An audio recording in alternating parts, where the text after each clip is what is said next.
시바와 심의 오늘 말씀 제목이에요. 여러분, 우리가 신앙생활을 하는 것은 첫째, 하나님을 믿고, 둘째, 하나님 앞에서, 셋째, 하나님과 동행하는 것입니다. 하나님을 믿고 산다는 것은 우리 하나님이 전지전능하신 것을 믿고 하나님의 선하심을 믿고 그의 손을 의지해야 하는 것이 바로 하나님을 믿는다라는 뜻이고요. 또 하나님 앞에서 산다라는 말은 우리 하나님은 안 계신 것이 없어요. 한자말로 무소부재, 라틴말로 코람 데오, 하나님의 존전에서 사는, 하나님의 얼굴 앞에 사는 것이고, 하나님과 함께 산다는 말은 하나님을 어디에서나 모시고 살아간다. 한자말로 할 때에 여주동행이라고 말할 수 있습니다. 이스라엘 백성들이 광야에 살 때에 구름이 높이 오르면 그들은 다 짐을 싸서 출발했고, 구름이 내려앉으면 거기서 정착했는데 하루 이틀이든 한 달이든 몇 년이든 그 자리에 머물러 있었다라고 말하는데, 그게 바로 여주동행, 하나님보다 앞서가면 안 되고 하나님 뒤처지면 안 되고 오로지 하나님 뜻대로 사는 것입니다. 때로는 우리가 왜 하나님은 좀 빨리빨리 이렇게 해주시지 왜 이렇게 안 해주실까? 여러분, 그럴 때 있죠? 있는 게 아니라 많죠. 저도 있는데, 그러나 하나님이 계시면 거기 있어야지 앞서가도 안 되고 뒤처지도 안 되는 이것이 여주동행입니다.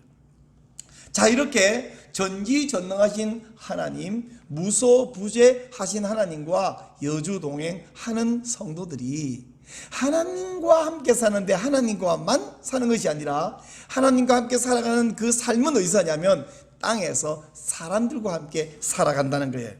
근데 사람을 만나면서 어떤 사람들은 받아들이기도 하고 어떤 사람의 말은 거부하기도 하는데, 바로 그 받아들이고 거부하는 그 상황, 그 관계에서 우리 안에 믿음이 있음을 드러내고 혹은 실패하기도 합니다. 자, 우리를 만나는 여러 사람들은 많은 경우에 우리를 도와주지만 때로는 우리를 유혹하기도 하고 넘어뜨리기도 합니다. 그래서 교인들이 때로는 바른 말씀을 선포하는 설교자, 또한 바른 말씀을 인도하는 그런 동료의 말을 따라가기도 하지만 때로는 말씀을 왜곡하는 거짓 교사, 이단, 잘못된 사람, 또는 하나님 말씀대로 살지 못하게 하는 이웃과 동료의 말을 듣고 그래 하고 따라가기도 하는 것입니다. 자, 그러면 우리가 어떻게 해서 진짜와 가짜를 분별할 수 있을까?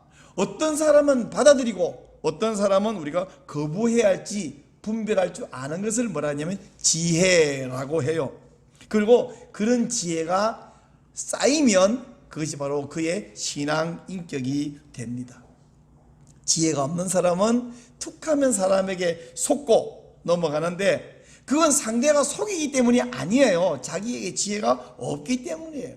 시골길을 가다 보면 돌뿌리에 걸려 넘어질 수 있는데 그 돌뿌리가 있어서 넘어지는 게 아니에요. 돌뿌리가 있다고 모든 사람이 넘어지는 거 아니에요. 자기가 부주의하기 때문에 돌뿌리에 걸려 넘어지는 것입니다. 그러면 우리는 어떻게 이 돌뿌리를 분별할 수 있을까? 오늘 읽은 말씀에 보니까 우리 신앙생활의 돌뿌리를 구별하고 넘어지지 않는 비결을 가르쳐 주고 있는데, 불행하게도 이 이야기의 주인공은 돌뿌리에 걸려 넘어졌어요. 그 넘어진 모습을 보면서 저렇게 하면 넘어지는구나, 그러면 안 되는구나. 근데 왜 이런 이야기를 봐야 되냐면 우리에게도 이렇게 넘어질, 실패할 여지가 많기 때문입니다. 오늘 이야기의 주인공은 매우 곤경한 상태에 처해 있었는데, 사람들이 물에 빠지면 어떻게 해요? 지푸라기라도 잡죠. 몸이 많이 아프면 어떻게 해요? 몸이 많이 아프면 똥물이라도 마시려고. 똥물 마시는 사람이 어디 있냐 할지 모르지만 우리나라 그 민간의학이라고 하는 중에 한 품목입니다. 있었습니다. 이처럼 사람이 자기가 매우 어려우면 남이 하는 말이 되든 안 되든 귀를 기울이고 솔깃하고 넘어지기 쉬워집니다. 자, 이렇게 위기의 상황에서 넘어지지 않기 위해서 오늘 우리는 다윗이 실수한 이야기, 실패한 이야기를 좀 살펴보십시다. 압살롬 반란 사건은 잘 알고 계시죠? 그래서 피난을 가던 다윗 앞에 베냐민 지파에 속한 사람, 좀 더 정확하게는 사울 왕가에 속했던 사람 두 사람이 등장하는데, 첫 번째 사람은 시바이고 두 번째 사람은 시므이라는 사람이에요. 재미있게도 둘 다 시자로 시작하는데, 이 첫 번째 사람 시바예요. 다윗이 올리브산, 일명 감람산 마루턱에 올랐을 때에 시바가 많은 양의 음식물들을 가지고 다윗 일행을 맞이했습니다. 시바는 누구냐 그러면 무비보셋의 종, 사환이라고 되어 있어요. 그럼 무비보셋은 누구냐 그러면 다윗이 왕위에 오르고 안정되었을 때에 옛날 사울의 아들 요나단, 자기의 그렇게 친절과 사랑을 베풀고 언약을 맺었던 그 요나단을 기억해서 요나단의 언약을 챙기고 그것을 지키기 위해서 사울 왕가에 누구 좀 남은 사람, 특히 요나단 집안에 남은 사람 없냐 하고 소문에서 찾아내 보니까 무비보셋이 있는데요. 이 무비보셋이 어릴 때 전쟁통에 유모가 안고 도망가다가 아기를 떨어뜨렸대요. 유모가 정신이 없는 여잔가 봐. 근데 얼마나 세게 떨었던지 아기가 두 다리가 다 다쳐가고 두 다리 다 장애가 됐어요. 그런 사람이 이제 어른이 된 무비보셋인데 찾아왔습니다. 왕이 불러오니까 자기에게 큰 벌이도 내릴까 벌벌 떨고 있는데, 무비보셋에게 너의 아버지 할아버지가 소유했던 모든 땅, 그러니까 왕이 소유했던 땅이 얼마나 큽니까? 그 땅 다 너에게 주마. 뿐만 아니고 이 무비보셋의 종 시바에게, 시바는 아들이 14명이나 되는 종이지만 상당히 유력한 집안이에요. 너 시바는 무비보셋의 모든 토지를 다 관장하고 관리를 잘 하거라. 뿐만 아니고 무비보셋은 왕자와 마찬가지로 왕의 식탁에서 먹게 될 것이다. 이렇게 상을 내려 주었는데, 그때 무비보셋, 요나단의 아들 무비보셋의 땅을 관리하는 책임받은 사람이 바로 시바입니다. 근데 이 시바가 지금 다윗이 피난가는데 많은 선물을 가지고 와서 공경에 처한 다윗 일행을 위로해 주었어요. 시바가 이렇게 다윗에게 온 이유는, 시바가 그래도 본인이 왕이 아니지만 왕가에서 오래 섬기다 보니까 정치적 감각이 있었던 모양이에요. 압살롬 반란 사건은 이것은 그대로 실패할 것이다. 다윗 왕은 회복할 것이다. 이걸 알았기 때문에 다윗에게 잘 보이려고 찾아왔습니다. 근데 문제는 뭐냐면, 시바가 다윗에게 심각한 거짓말을 했다는 거예요. 다윗이 무비보셋은 어디 가고 너 시바 혼자 나타났느냐라고 물었더니 시바가 이렇게 말합니다. 압살롬 반란 사건을 듣고 무비보셋이 지금 이렇게 말합니다. 뭐라 그러냐면, 온 이스라엘 백성들이 내 아버지의 나라, 할아버지의 나라를 이제 나에게 돌려주려고 하는구나, 이렇게 말한다는 거예요. 근데 여러분, 이상하지 않아요? 이거 읽다가 보면 이 무슨 말도 안 되는 소리 아니야. 첫째 말 안 되는 이유는 무비보셋의 다리가 어떻다고요? 두 다리가 다 장애예요. 고대 사회에서는 요즘은 장애인들이 왕도 될 수 있습니다. 이 시대에는. 그러나 그 시대는 절대로 왕 될 수 없어요. 근데 무비보셋이 그렇게 말한다고요? 말이 안 되죠. 뿐만 아니고 압살롬이 반란을 일으켜서 만약 성공하면 무비보셋에게 유리해질까요? 불리해질까요? 다윗 왕에게 특혜를 받던 무비보셋은 사형당하지 않으면 추방당합니다. 자기에게 좋아질 거 아무것도 없어요. 근데 그런 말을 하고 있다. 이 말이 안 되는 거예요. 이치에 안 맞을 뿐 아니라 이제 얼마 후 반란 사건이 다 정리된 이후에 돌아올 때 무비보셋을 만나요, 다윗이. 지난번에 내 피난 갈 때 너 어떻게 했냐? 시바가 나 배신하고 도망가 버렸습니다. 그랬더니 다윗이 너 옛날 거 변명하지 말고 시바와 무비보셋 땅 반으로 나누어라. 그랬더니 무비보셋이 그거 다 내 건데 돌려주세요 라고 말한 게 아니라 그 시바에게 다 주세요. 저는 상관없습니다. 이 사람은 아무 욕심이 없는 사람이에요. 이런 무비보셋을 어쩌면 자기 아버지 요나단 닮았죠, 그죠? 이런 사람을 이 사환이, 종놈이 모함을 한 것입니다. 근데 어이없게도 다윗은 시바의 말을 듣자마자 느부봇의 모든 땅, 모든 재산은 시바 네 것이니라, 다 가져라, 이렇게 말해버렸다는 것입니다. 자, 여러분, 한 왕가가 가졌다는 땅이 얼마나 넓겠어요. 근데 종노백이 그걸 다 줘버렸다? 참 심각하죠.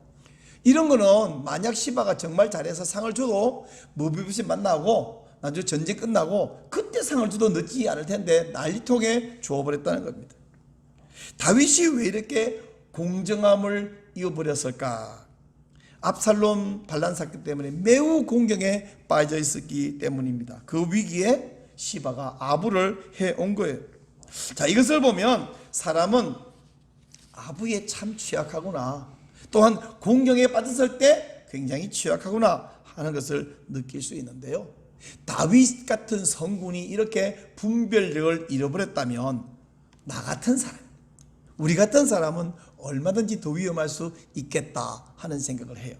자, 이 시바 이야기 좀 이따 다시 할 거니까 잠깐 두고, 또 한 사람, 다윗 앞에 등장한 베냐민 지파 사람 이름은 시므이라고 그래서요.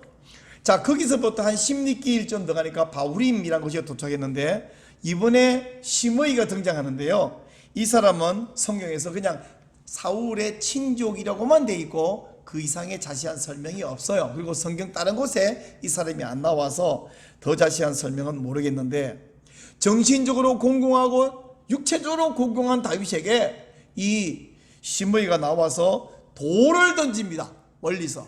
그리고는 막 욕을 퍼붓습니다. 저주를 합니다. 돌도 한 번 딱 던진 게 아니라 계속해서 돌을 던집니다. 여러분, 그 동네 가보면요 알겠지만 길에 있는 게 또 돌이에요. 광야지대는 있는 게 돌이에요. 계속 던지는 거예요. 사람이 사람에게 돌을 계속 던지면 여러분 참겠습니까?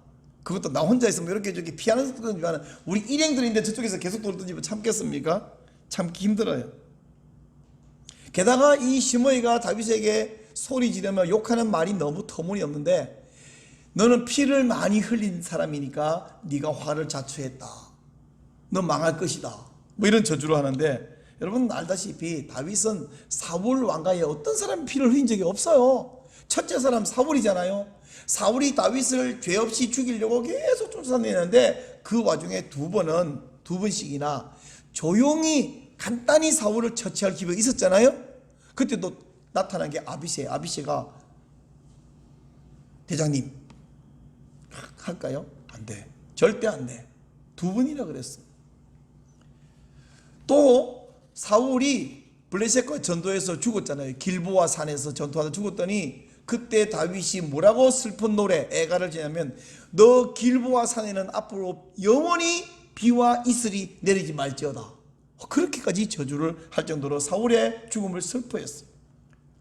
아말렉 청년 하나가 와가지고 다윗에게 상을 받을까 하여 자기가 화살 맞은 다윗을 대신 죽이고 왔다. 그럴 때에 그 아말렉 청년을 바로 처형해 버렸습니다. 이게 다윗이에요. 그런가 하면 다윗의 아들 중에 이스보셋이라고 있는데, 이 이스보셋을 섬기던 군사령관 이름이 아브넬이에요. 근데 아브넬을 요압 장군이 죽였거든요. 이건 다윗의 명령에서 죽인 것이 아니라 요압이 단독 행동으로 한 것임을 온 이스라엘 백성은 어떻게 알았냐? 다윗이 그날 이 이스보셋의 아브넬 뒤에 상녀 뒤를 다윗이 울면서 따라간 적이 있어요. 이것을 보면서 모든 백성들이 이 죽음에 다윗은 관계가 없구나 하는 것을 알았습니다. 또 얼마 후에 레갑과 바아나 두 형제가 이스보셋, 사울의 아들 이스보셋, 자기들 왕인데 죽이고 그 머리를 들고 다윗을 찾아왔어요. 그랬더니 다윗은 이 레갑과 바아나를 즉시 처형해 버렸습니다. 이처럼 사울 집안 사람 그 누구도 다윗은 죽이거나 죽이라고 명령한 적이 없는데, 이 시므이의 비난은 전혀 터무니없는, 어울리지 않습니다. 그런데 놀라운 것은요, 다윗의 반응이에요. 야, 내가 언제 사울 왕과 누가 하나 머리카락이라도 당한 적이 있냐? 말도 안 되는 소리 하면서 돌멩이 던지는 저놈, 야 저거 어떻게 좀 해. 말만 하면 바로 날아갈 텐데 아비새가 등장해서 폐하, 저놈 내가 단칼에 처형하고 오겠습니다 할 때에 아니다, 둬라. 이건 아비새 생각에 다윗을 보면서 이분은 도대체 속에 뭐가 들어앉았을까? 사울 단칼에 죽인다고 내가 두 번이나 말할 때 못하게 하더니 이번에는 저 시므이의 말도 안 되는 저것도 처형하고 있다니까 하지 말라고 하시네. 좀 마음에 안 든다고 생각할 수 있을 것 같아요. 그러면서 다윗은 뭐라 그러냐면, 내가 지은 죄가 많은데 저 사람이 말한 그런 죄는 안 지었지만 다른 지은 죄가 많은데 이 원통한 소리를 내가 듣는 것으로 하나님이 내 죄를 좀 상쇄해 주실 수 있지 않겠냐. 여러분 그럴까요? 하여간 시므이의 이 터무니없는 소리, 모함과 억울함을 들을 때에 다윗은 거기서 넘어지지 않았습니다.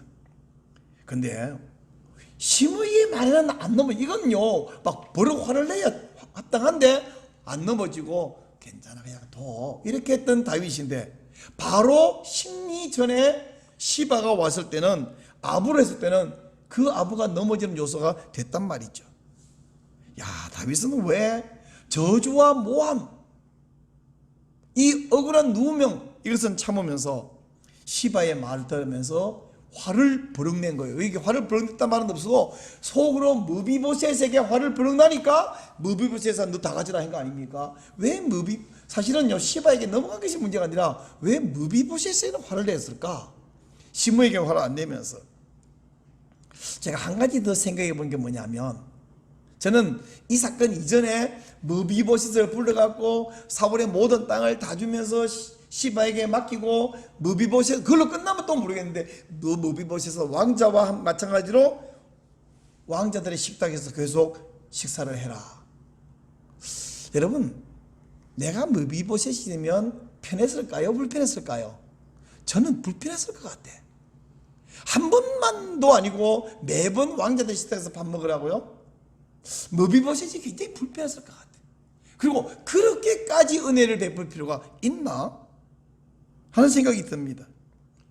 제가 이 말을 하는 이유는 뭐냐면, 다윗 마음속에 나는 무비보셋에게 과하게 은혜를 베풀었어라는 자부심을 넘은 자만심이 분명히 생겼을 것이다 하는 생각이 들어요. 그 생각이 있었다고 짐작하는 이유가 뭐냐면, 시바의 말 한마디에 사실 확인도 하지 않고 대질도 하지 않고 바로 무비보셋 왕자의 땅을 시바에게 다 주어버린 것을 볼 때에, 평소에 내가 이렇게까지 과하게 은혜를 베풀었는데 너는 나한테 해주는 게 뭐 있어? 라는 섭섭함이나 혹은 분노가 있다가 여기 표출된 것이 아닌가.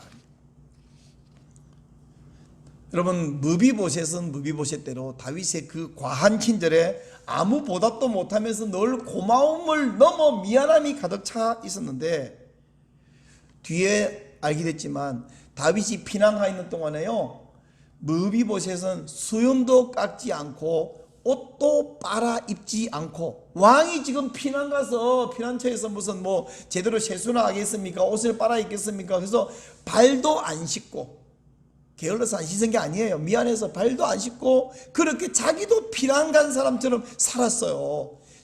신하가 도망갔으니까 먹는 건 뭐 제대로 먹었겠냐? 아마도 죽지 않을 만큼 먹었을 것 같아요.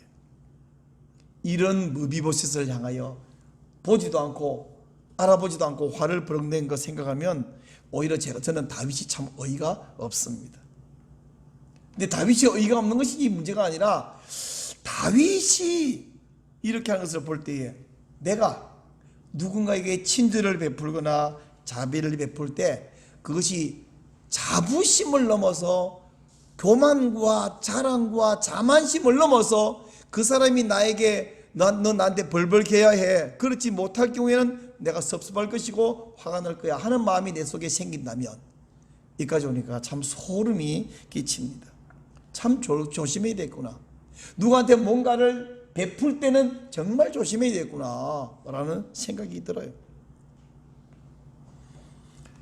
내가 누군가에게 뭔가를 베풀 때에 너 나한테 이렇게 해야 돼 라는 생각이 내 속에 있다면 은혜를 베푼 게 아니라 거래를 한 거죠. 내가 누구한테 10만 원을 줬어. 그러면 10만 원 받은 그 사람은 나한테 굽신거리면서 막 이렇게 서브해 줘야 되는데, 가져온 음식이 형편없으면 내가 10만 원 했는데 이게 뭐야 할 거 아닙니까? 또는 좋은 걸 주면 돈을 많이 요구하지 않습니까? 내가 이렇게까지 섬겼으니 나한테 돈을 고작 5만 원 줍니까? 오늘 50만 원 주십시오. 이렇게 요구할 거 아닙니까? 뭔가 거래잖아요. 그것은 조건 없이 베푸는 게 아니잖아요. 다윗은 분명히 요나단과의 관계와 언약을 생각해서 그에게 받은 은혜를 생각해서 무비보시 베푼다고 베풀었는데 이 사람 베푼 게 아니에요. 보니까 거래를 한 거였었어요. 무비보셋이 나중에 시바와 땅을 반으로 나누라 그랬더니 아니요 임금님 그냥 시바에게 다 주세요. 저는 그 말을 볼 때 와 다윗은 완전히 무비보셋에게 졌다. 완전히 졌다 생각이 들어요. 자 여기까지는 그냥 인간관계의 이야기예요. 근데 이것이 우리의 신앙생활에 있어서 상대방에게 하는 아부나 어떤 요구 등이 그냥 사람 사이에 이간질하는 문제이거나 그가 나에게 아부해서 어떤 부당한 이득을 취하는 문제이거나 하면 그걸로 끝나겠지만 이것이 우리 신앙생활에 가서서 목사와 나 사이에 다른 성도와 이 성도 사이에 이간질을 해서 교회를 향하여 부정적인 사고방식을 마치 무비보셋에게 부정적인 생각을 심어 화나게 만들었듯이 해서 내 믿음이 떨어지게 한다면 내 신앙생활의 어떤 부분들을 내려놓거나 뒤로 미루거나 포기하게 만드는 그런 아부라면 너 신앙생활만 버리면 이렇게 해주마 이런 유혹은 역사상에 너무 많아가지고 예를 들 필요도 없을 만큼 많은데 그렇게 대단히 심각한 것부터 사소한까지 너 요것만 양보하면 너 이것만 포기하면 너 이것만 눈감으면 내 너에게 이런 이득을 주마 이런 아부라면 우리는 얼마나 쉽게 얼마나 자주 넘어질 수 있는가 하는 것과 그랬을 경우에 이 아부는 단순한 아부 문제가 아니라 매우 큰 문제예요. 여러분 이 상황에서 이렇게 변명하면 안 될 것 같아요. 다윗이 지금 평소 같으면 안 그랬지만 너무 상황이 안 좋아서 공공해서 그랬다. 과연 그럴까요? 그렇다면 예수님을 바라보셔야 합니다. 우리 예수님이 광야에서 40일 굶주리셨어요. 매우 배가 고픕니다. 그때 어떤 사람이 찾아오더니 당신 하나님 아들 아니요? 그렇지 나. 근데 왜 이렇게 굶고 고생입니까? 이 흔해 빠진 돌멩이 한 개만 빵 만들어 가지고 잡수시면 될 것을. 당신 능력 그 얼마나 많은데 이 정도 여기 있는 모든 돌을 다 빵 만들 수 있지만 빵 5개로 5,000명도 먹일 수 있는 사람인데 당신 왜 고생하시오? 그냥 한 개 가지고 떡 만들어서 잡수면 되지. 여러분 예수님이 빵 한 개 만들면 그게 나쁜 걸까요? 죄일까요? 그 무한한 능력으로 돌멩이 한 개만 빵 만들어 잡수시면 그건 아무 죄 아닙니다만은 그 상대방이 사탄이니까 문제죠. 사탄은 우리에게 올 때에 머리에 뿔 나고 피를 질질 흘리고 송곳니를 이렇게 들이고 그렇게 찾아오지 않아요. 광명한 천사로 화사하게 아주 친근한 얼굴로 그리고 이거 내가 너를 생각해서 하는 말이야 오해는 하지 마. 너 이거 모르는 모양인데 내가 가르쳐줄게. 이 많은 빵 돌멩이 한 개만 빵 만들어 먹으면 그게 뭐가 문제이니? 라면서 찾아온다는 거예요. 매우 합리적인 말을 합니다. 감언 기술로 우리를 유혹하면 다 너를 위해 하는 말이야. 내가 너를 생각해서 라고 말할 때 여러분은 이 말씀을 기억하시기 바랍니다. 따라해 주실래요? 마귀를 대적하라. 그러면 너희를 피하리라. 어떻게 대적할까요? 야고보서 4장 7절에 있는 말씀인데 대적한다는 말은 주먹 꽉 꺾어지고 이빨 까먹고 덤벼 이게 아닙니다. 대적하라 말은 마귀와는 반대 입장에서 반대편에 서라 이런 말씀입니다. 마귀가 말하면 무조건 반대하는 거예요. 절대로 따라가서는 안 됩니다. 때로는 사람들의 요구나 주장이나 그 충고가요 목사의 설교보다 더 합리적으로 느껴지고 그것이 더 달콤하게 귀에 들릴 수도 있습니다. 지금 여러분의 신앙생활에서 혹시 넘어갈 것 같은 유혹이 있나요? 그게 무엇이든지 거기서 멈추시기 바랍니다. 그 속에 숨긴 날카로운 발톱을 보시고요. 그 미끼 속에 숨어져 있는 낚시 바늘을 꿰뚫어 보시기 바랍니다. 혹시 그 미끼를 물고 있다면 즉시 뱉어 버리세요. 그리고 이렇게 말하세요. 너 시바야, 너 참 듣기 좋은 말 하는구나. 하지만 나는 네 속을 다 알아. 나는 속지 않아. 근데 이 말을 속으로 해야지 들리게 하면 상대방이 욕하는 줄 오해합니다. 너 시바야, 이게 사람 이름인데. 그리고 이 다윗을 유혹했던 그 시바를 생각하면서 하는 말인데, 여러분, 시므이는 잘 견디었으면서도 시바에게는 종종 넘어갔습니까? 시므이를 견딘 거 잘하셨어요. 정말 잘하셨어요. 그러나 오늘부터는 시므이만이 아니라 시바에게도 넘어가지 말고 물리치시기를 바랍니다. 그거 죽는 거예요. 그거 망하는 거예요. 그거 지옥에 떨어지는 거예요. 자, 그러면 시바가 올 때에, 듣기 좋은 말로 유혹하러 올 때에 어떻게 하면 되느냐? 이것을 기억하세요. 전지전능하시고 무소 부재하신 그 하나님을 생각하며 이 하나님과 여주 동행하시기를 바랍니다. 바로 이 하나님을 기억하면서 오늘 우리는 찬송하죠. 343장입니다.